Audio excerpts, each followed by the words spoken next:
Welcome, Andy Dunn, to the intersection. I'm super excited to talk to you. For a little bit, I'm going to do this intro. Andy Dunn is a serial entrepreneur. He's the co-founder of Bonobos, which he ran as CEO for over a decade. I believe it was the first direct-to-consumer fashion brand, right? Certainly one of the first that was digital at its core, right? So we had direct-to-consumer brands, Land's End and LL Bean and things like this. But in terms of like internet-driven D2C, yeah, I think maybe we were the first. Maybe. So, you guys ended up selling to Walmart for a lot of money, which we'll talk about later. Andy is now working on building an app and a platform called Pumpkin Pie, which is kind of like the Tinder for platonic relationships. He's been a former board member of Hinge. He went to the Stanford Graduate School of Business. He was featured in Forbes 40 Under 40. And although he's based in New York now, he's actually from Chicago, just like me. And last but not least, Andy Dunn also happens to have bipolar disorder, just like me, and wrote an entire book on it called Burn Rate, Launching a Startup While Losing My Mind, which I listened to the entire audiobook version of, narrated by Andy himself. Lots to discuss, so little time. Welcome, Andy Dunn, to the intersection. Matt, thanks for having me, bud. So the first thing I want to talk about is kind of jumping straight into bipolar, and then I guess we can talk about business later. I often feel like mania is maybe the most misunderstood aspect of bipolar. And especially afterwards, when we do all these things and we feel very guilty and having to try and explain that our manic self is kind of a distorted version of ourself, you mentioned in your book you wanted people you worked with during your episodes and whatnot to, or after, to hear your own explanations of what happened to you before they heard it from someone else. And I've definitely felt this as a fear I carry around. How have you navigated the anxieties of someone else's perception of your diagnosis or behavior during an episode to potentially affect your reputation in business? Yeah, Matt, it's such an awesome question. I think I overestimated before the book came out the degree to which people aren't thinking about me. People are thinking about themselves. And so when we have a memory or when we have something in our past that so defines our self-perception, I think we overestimate actually how little that impacts other people. So where for me it felt so humiliating and shameful to have been psychotic, the messianic delusions, the delusions of grandeur, the bizarre or dangerous or unsettling or unhinged behavior. The truth I found is that our people around us, our friends, our colleagues, our family, our loved ones, they just want us to be well. And the fact that those things happened, we hold as being deeply shameful or unspeakable. But it's not really the case, that once we're actually in an open dialogue about it and diffuse the fact that that's been something that's unspoken, by speaking it, we expunge that shame, because shame is what's unspeakable. And so in a way, I think the book was it was an attempt at defiance, defying the societal norms that kept me silent. And the beautiful thing about the reception to the book that I've realized is I could have shared this a long time ago. There's less holding us back than we realize, and certainly I think we're holding ourselves back. We're judging ourselves. We're being harder on ourselves than anyone is being on us. Everyone is thinking about themselves in their own lives and their own hopes and dreams and problems and all of that way more than we would think. It's funny, right? Because for the longest time, I had this fear that someone would come up to me to tell me about how someone else told them to avoid me after what happened. But that still, to date, has not happened. So yeah, I think that everyone's got their shit. You know what I mean? And some of us have a diagnosis and some of us don't. But I find that being vulnerable with the things that we are typically holding close or hiding is actually, if anything, a mechanism for connection. And it actually builds trust because you're like, oh, wow, this person's sharing this with me. Maybe that frees up some space. Maybe not now, but over time for me to be honest with them too. It humanizes the person. And in a way, it's a give trust to get trust kind of a dynamic. And probably that thing that you're worried about or we're worried about, to the extent that it was even an issue, once you're owning your own experience and sharing it, you diffuse the power of that. It's like Eminem in his rap battles, right? He used to win these rap battles by saying such horrible things about himself, so self-deprecating, so incisive, so funny. If you say it about yourself, no one else can say it about you. You take the power back in your own life story by sharing it proactively and transparently when the time is right, when you feel like you can trust the people that you're sharing it with. I agree 1,000%. How long has it been since your book came out? A couple of years at this point? Came out in May of 22. So oh, wow. Hard to believe, but only 7 months ago, or we're in our 4th printing now. We made it to paperback, which is super exciting. Not all books make it to paperback. We were Amazon #1 bestseller in the mental health and entrepreneurship categories for a period of time. Yeah, we've been so lucky, man. And, good things, even more good things coming on that front, which I'd love to tell you about down the road when they're more relevant. Okay. How do you feel like it's been received so far? Have other entrepreneurs with bipolar reached out to you and been like, wow, this is so interesting, da-da-da-da-da? Because that's how it was for me, at least. Yeah, it's been amazing. I would say it's been like jumping into a wall of pillows. So much love, so much acceptance, so much affirmation. And to be honest with you, Matt, way more than people talking to me about my story or asking whatever questions, making comments. In fact, what it has done is open the floodgates for people to share with me. So I've now got over 2,000 direct messages I've received across LinkedIn, Twitter, and Instagram, primarily those 3, and some emails as well. And it's been an outpouring of people sharing their stories. A lot of them are stories of bipolar, many of them first person, many of them a family member or a loved one. And there's been a whole lot of other stuff, right? The panoply of mental health issues is large and wide. And there's not a single family that's untouched by this. There's not a single family that if you go across to cousins and you go back 3 generations to your grandparents' generation, if you look at that whole crew, there's not a single family untouched by someone who's dealt with a severe mental health issue. And then, and this is the kicker, every human being who makes it to, say, 25, let alone 30 or 40 or old man like me, 43, gets thrown on their ass by something at some point. And that doesn't need to be a mental illness. That could be grief. That could be addiction. That could be someone else in the family's mental health challenge. That could be dealing with the mental health issues that result from a physical malady, the aging of loved one. There are so many ways to experience mental health challenges, and I think that's why the story strikes a chord. Not because my story is so interesting, although, there's some colorful anecdotes in there, being charged with felony assault on the precipice of a multi-$100-million deal. But really what it is, Matt, is it's been a lightning rod for people to share things that they have kept secret. And so it's been such a massive privilege for me to be on the receiving end of so many of those stories. And if anything, it's made me feel less alone. And also it's reminded me that I'm not a mental health professional. Like my wife has joked with me like, hey, you're a mental health patient.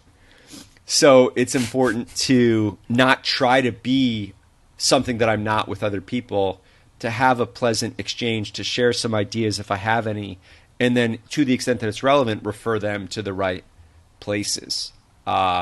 Because, if you've already got an underlying savior complex, it's probably not a good idea to try to save people who are writing you with their deepest, darkest secrets on social media. Speaking of being a mental health professional and helping people seek support, one thing I wanted to talk about is that this uh, ecosystem of support and medical support around bipolar has, I'm sure, been tricky for many, many, many people. And I want to get your thoughts on the process of medication, because I know a lot of other people with bipolar that I've met, including myself, have resisted the idea of taking meds, and I'm sure you and people around you did. I mean, I know I did from reading the book.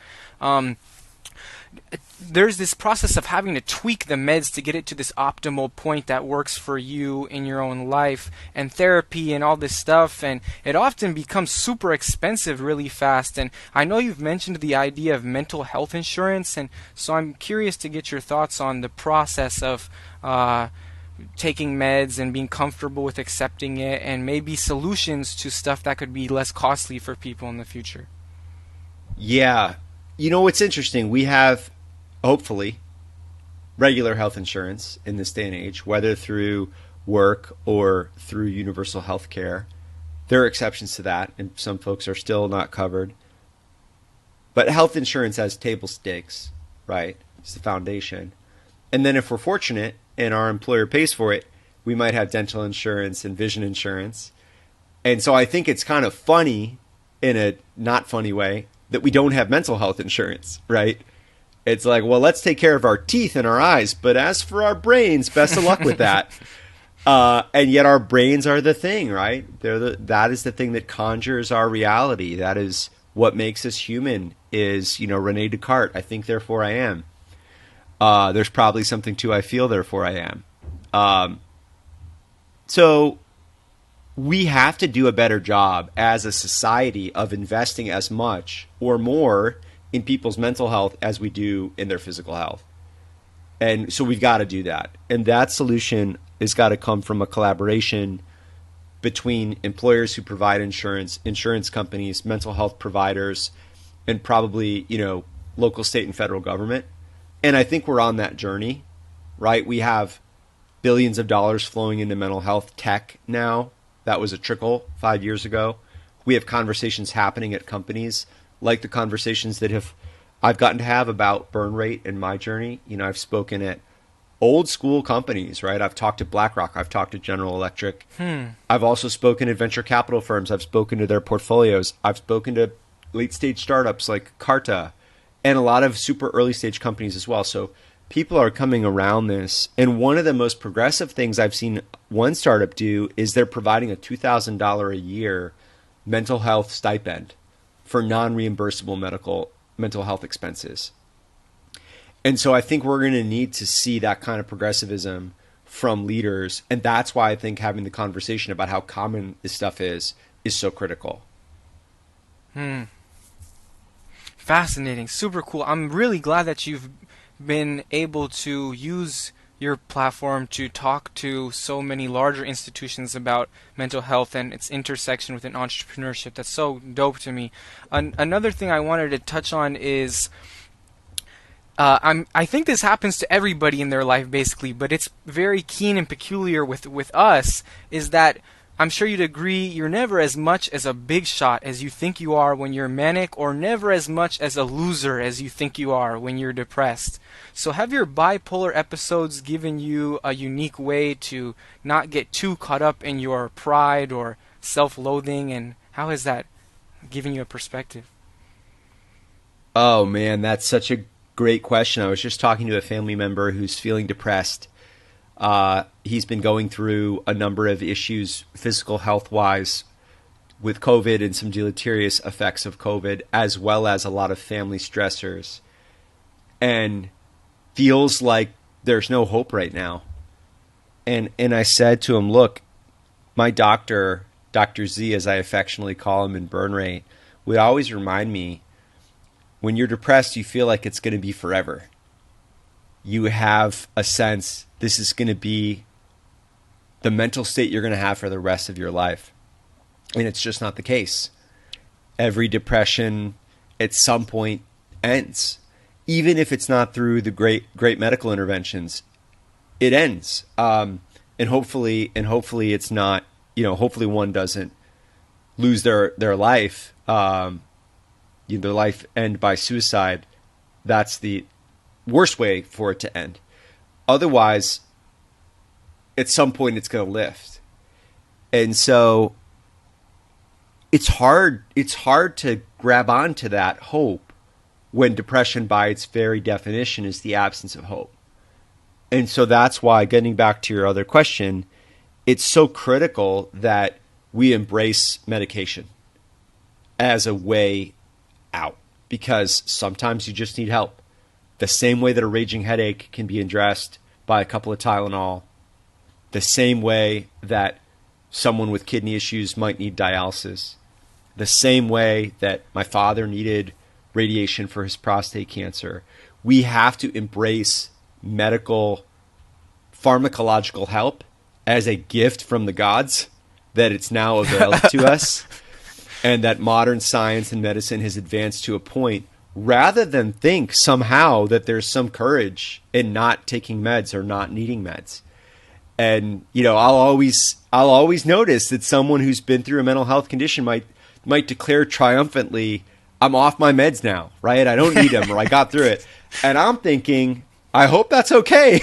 Like, I hope I never say I'm off my meds. Like, if you hear me say that, Matt, call my wife. Oh, no. Yeah. Oh, no. Right. I have bipolar 1. It's one of the most severe mental illnesses on the planet. And thank God there's mood stabilizing medications to reduce the highs and provide balance and buoyancy to the lows. So I think taking medication is so key. And I think therapy is so important. I think every person should be so lucky to be in therapy, at some point in their lives. And I think for me, I do it twice a week because I have to. It's just a part of managing my mood. And if one has a mood disorder, it's probably not a luxury to seek pharmacological help and to seek the help of a mental health practitioner with a real rhythm. Well, relating to therapy and all different types of stuff about bipolar, I feel like I could go on and on. But instead, I'm going to jump into the business side of Andy Dunn. And I want to ask you what it was like. I'm sure you get this question a lot. But, as you were running Bonobos and everything was happening with how you were feeling internally, and there's big deals going on, when you ended up selling Bonobos to Walmart for $310 million, like, what did you do? What did you do afterwards? What was that kind of like aftermath period like for you? Well, you raised such an important point a moment ago, which is the aftermath of mania. We talked about depression. Mania is such a tricky thing, as on some level, when you're in a manic state, frequently, at least for me, you've got this messianic delusion going. And I like to joke to people, I can joke about it now, being God is amazing. It feels really good, actually. It feels amazing. It feels really... might we all get to be superheroes for a period of time? And it's only in retrospect that you realize you're like kind of the opposite of a superhero when you're manic, right? You're actually a liability for everyone else. You're a danger to yourself and others. My doctor jokes, no one manic could ever save the world, because you can't accomplish anything when you're manic. Now, when you're hypomanic, you can, which is the antecedent. It's the precursor to mania. In fact, I've got a book over here on my bookshelf called The Hypomanic Edge, which I'm digging into to understand a little bit more around that mood state, which is both powerful and dangerous. But from a manic standpoint, it's a bummer coming down in a lot of ways, in spite of the fact that it's a blessing. It's a bummer realizing, oh no, I'm just an ordinary person. It's almost like the death of this dream that you just had, the death of this vision, and you think, oh my God, I'm just an ordinary Joe. And now I've got to come to grips with that ordinariness, and that itself can be an additional driver of depression. Yeah. On top of the pharmacological thing that's happening where... Right. I don't even know if I'm using that word the right way, but where you're already likely to feel low after such a big high. So I'm with you there. And I think, as it pertains to the question around the acquisition, selling a company for $300 million, it definitely was a peak experience. But the fascinating thing was it was like a triple peak experience where I got married. We had the 10-year anniversary of the company with the whole team out on a boat in Manhattan and just seeing this wonderful culture that we had built. Then this huge economic event where our shareholders got paid and all of our team members who had stock options, which was everyone made money. And then me personally having the first like financial outcome that I'd ever had that was really meaningful. And yet what I felt was just ice in my veins. I felt ice because I had been through hell. The previous year I had been hospitalized at Bellevue in the psychiatric ward in New York. I went through 6 months of the most crippling depression I'd ever experienced. I didn't want to live. I had been through hell. I'd been through like a torture chamber, and I got through it. I got through it not even as a credit to me primarily. I got through it because I had an awesome doctor and because I had an awesome girlfriend and then fiance and then wife. Upon her back, the strength of her spine and fortitude and acceptance, I was able to rebuild myself. And I was able to get healthy.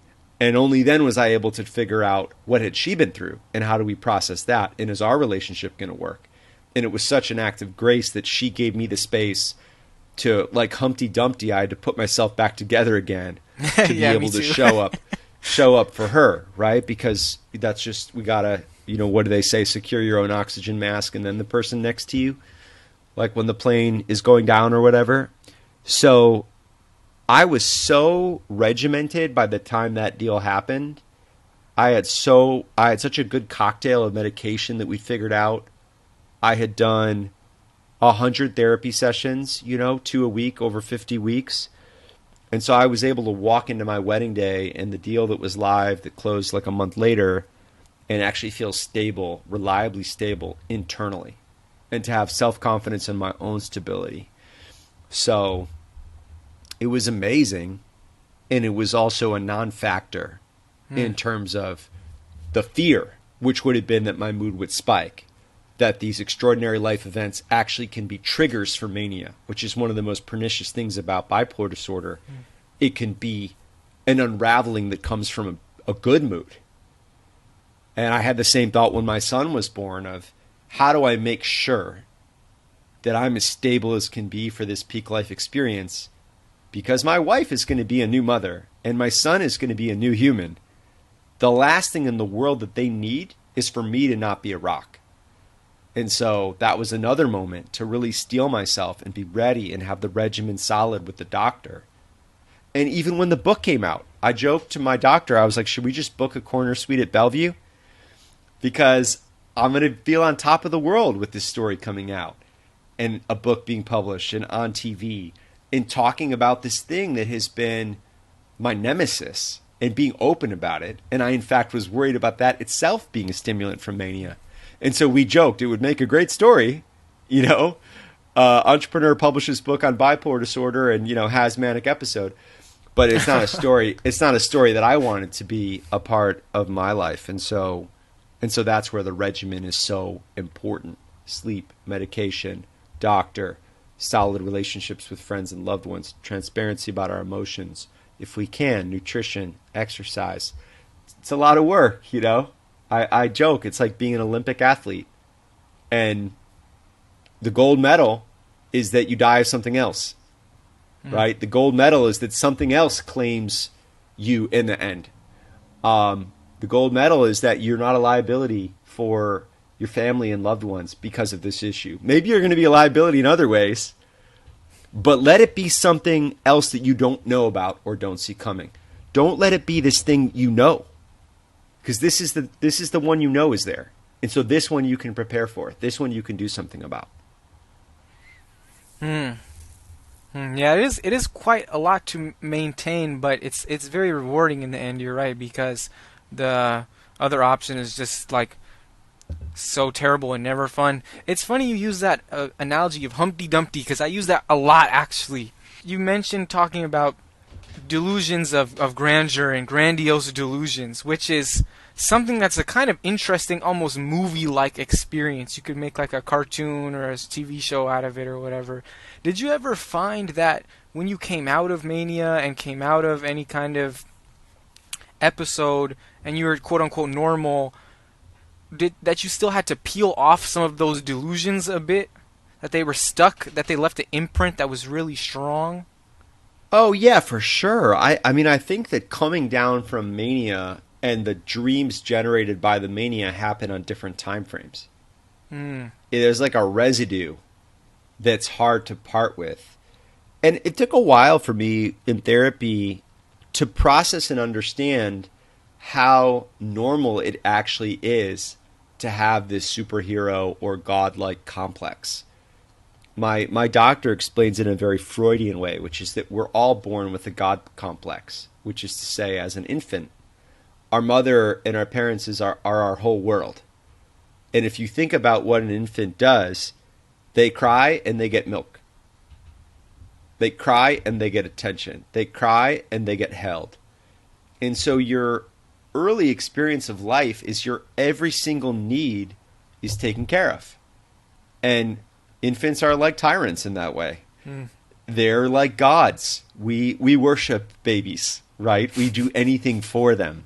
We worship dogs and babies. Those are the two things we worship. And so it is a devastating realization in life over time that we are not this omnipotent being that we began life as. And even though we don't have conscious memories of that experience, unconsciously we have it.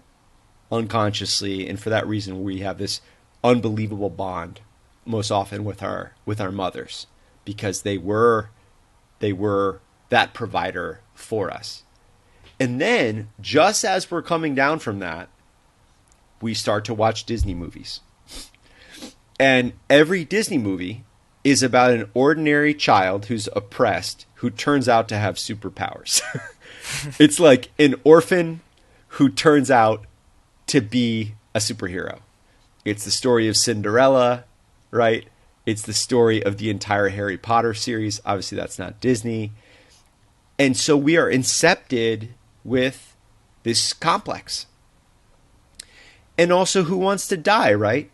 As we get whatever it is, the age of 8 or 10, we start to learn that we're not going to get to do this forever. I remember learning that, being like, what?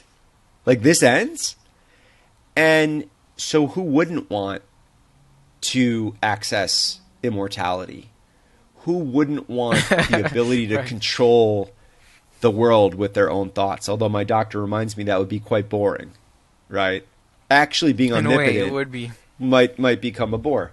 So this stuff is deep. It's lodged deep. And when it surfaces during mania the way that it does in like a dreamlike state, it's powerful, right?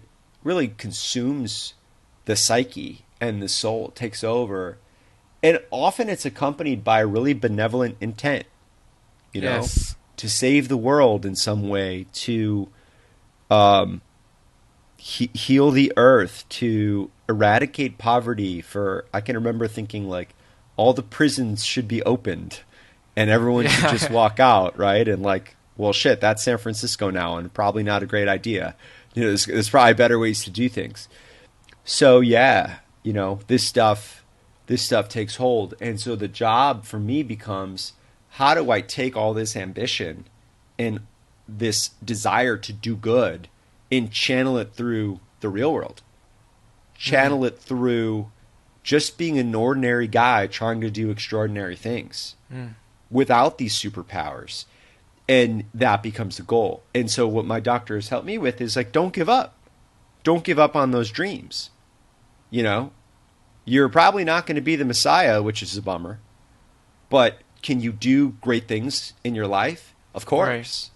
Right. And so that becomes the challenge, is like channeling all that id through the constraints of the physical universe, right? Through the constraints of reality. And that's not easy to do. How do you let those dreams change but not die? In a funny way, I think your average person almost always wants to be the chosen one in some way. So even they have to kind of let go of that and still realize that they can just be the best possibility of themselves. That's a great point. I love that. Well, talking about pumpkin pie, you're creating this new social media kind of, and but it's about connecting with people also in the real world, mainly the real world, right? And making new platonic friends. This is your current project, and you're trying to take it to the next level. Tell us more about pumpkin pie. Yeah, we have a new chairman and a new investor. I'm really excited to share who that is down the road. And he has this saying, he borrowed it from a sticker he saw on a laptop: more social, less media. And so the goal of Pumpkin Pie is, how do we get people off their sofas and into the real world? Mm. How do we bring people using an app off of that app and into real life? Mm-hmm. And we're focused right now in New York City. We're focused on small group hangouts. So picture trivia, bowling, bingo, bar nights, board games, all these things that might bring us together and where there's like a shared activity. And we're seeing some nice momentum. You know, we've got a few thousand people on the app. We're in an open beta mode right now. We're learning a lot. We got some big dreams. But to our previous conversation, Matt, those big dreams have to pass through the narrowest possible starting point, right? Like, how do we be hyper relevant for a handful of 20-year-olds living in Lower Manhattan and Brooklyn? And let's get that right. And then we earn the right to the next problem and the next problem and the next problem. So we're very much in that startup iteration and ideation phase, early days. So you're a former board member at Hinge, right? Yeah. And I'm sure you learned various stuff about the dating world, and you also had this learning. I don't know if it was from your guys' own data or I forget exactly how you learned this, but that platonic friendships all need mutual vulnerability and ongoing, continuous, unplanned interactions. That was really interesting to me. I was like, whoa. So what is it about this special, like, platonic friend soup that you're making, the secret sauce? Maybe you can't give it all away, but... No, I can give it away because it's so hard to it's so hard to cook. You know, it's so hard to cook it. So if someone else can figure it out, amazing. And it probably takes a whole ecosystem. It's like crypto. Like, the whole ecosystem needs to work on it for it to work. But unlike crypto, there's a point. So, okay. So you know how sometimes in life a book or a movie or a TV show or a song or something kind of hits you right at the moment that you needed to hear it? Mm-hmm. And you're like so excited. You're like, this is here right when I needed to hear it. So this book showed up. It's called Platonic. And it's written by a woman named Dr. Marissa Franco. And it basically talked about how the ingredients in a platonic friendship are what you said: mutual vulnerability, shared interests. And then the kindling is created in 5 to 7 unexpected, unplanned group hangouts where you connect before you ever decide to hang out one-on-one. And so we brought on the chief product officer at Hinge, where I'd been an early investor. And his challenge, and the challenge our CTO, COO had been making for some time, was, how do we create surface area around small group connection? Because small group connection is actually the first step to platonic friendship formation. And so that became the goal of, let's start to get those small groups together. And in a way, there's companies that have done this. 20 years ago, a company called Meetup was founded. And they addressed this, and lots of users, and they had a really good run. But to our knowledge, no one has replicated that for Gen Z and figured out how to address this next generation. You said something really interesting. I maybe it was in your talk at the Stanford Graduate School of Business, where you said you love startups because they're a collision of fantasy and reality. So I want to know, how delusional versus how realistic should a founder be when launching a business? Because I feel like you got to be both in a way, no?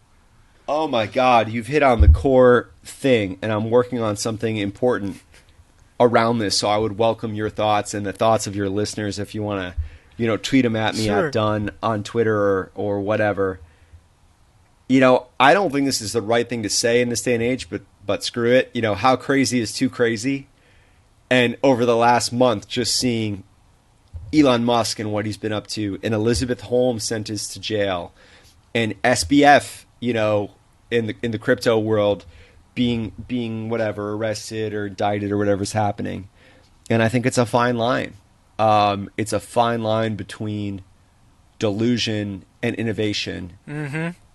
And I'd love your thoughts and the thoughts of others because I'm working on a project around this right now, and I don't know the answer. I do know that the smartest job description I've ever heard for a CEO comes from Ken Chenault, who was the CEO of American Express for a long time. He was one of the great early pioneers as a African American Fortune 50 CEO. Lived through some amazing times, some hard times. You know, the loss of staff in 9/11, transformation of that brand into a premier luxury brand. And he says the job of a leader is impossible, but it's simple. 4 words, 2 bullets: create hope and define reality. And I think there's a tension between those things. And as you know, and as we know, there's a lot of hope and fantasy to go around that comes from delusion. But you also have to define reality. Those things you got to find where that tension is, and you got to live on that razor's edge. And it's hard to do. And my only insight, Matt, is you probably can't be both on the same day. I have my create hope days and I have my define reality days. But if I try to create hope and define reality back and forth in the same day, it's hard to accomplish much. So I try to embrace days where I'm feeling kinetic and a little bit dreamy and do what I can those days to not drive my team nuts. And then on the define reality days, I try not to scare the hell out of everyone, let alone myself. Oh, this isn't going to work. We're going to fail. We're going to run out of money. And somehow over the course of 365 days in a year, find some kind of a happy medium where you've injected enough hope and delusion and enough reality to kind of meet in the middle. And I would say if I can be hopeful 2 out of 3 working days and realistic / dejected and paranoid 1 out of 3, I'll take it. You know what I mean? There's just going to be 100 bad days a year. That's just life. You know, probably. Maybe 50 if we have a good year, right? And so on the balance, if we can have 2 good days to every bad day, well, I'll take it, at least for me. Matt, really speaking of the collision of fantasy and reality, I've got to go. The fantasy is we do this for another 2 hours. The reality is I have to go watch our 2-year-old.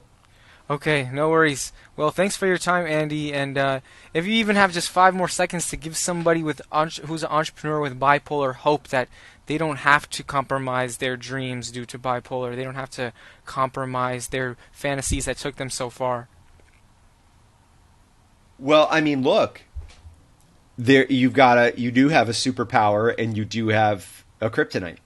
The superpower is you have latent in your brain the ability to dream bigger than most people. You've got a dream engine that is profound. The flip side is it comes with a price, right? There's no such thing as a free lunch. Everything comes with a price. And the price is that very thing, that engine can ruin you. It can rev you so hot that you lose your mind and terrible things can happen. And it has a flip side, which is that light that burns so brightly can just about go out, can go black. And so the question becomes, how do you harness that gift without letting it consume you? And my advice is take your meds.